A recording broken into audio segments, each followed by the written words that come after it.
ক্রমবর্ধমান ভূ-রাজনৈতিক উত্তেজনার কারণে সুয়েজ খাল থেকে $600 কোটি আয় হারিয়েছে মিশর।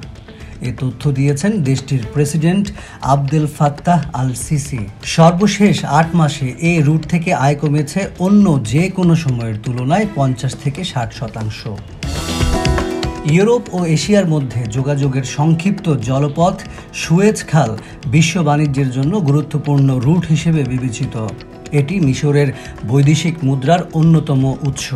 2023-24 অর্থ বছরে আগের বছরের তুলনায় সুয়েজ খালের আয় 23% কমেছে।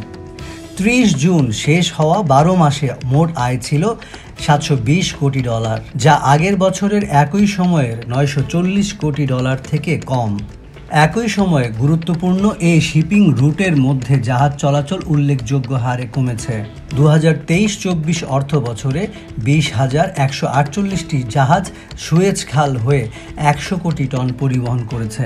আগের অর্থ বছরে 25,911টি জাহাজ পরিবহন করে 150 কোটি টন পণ্য।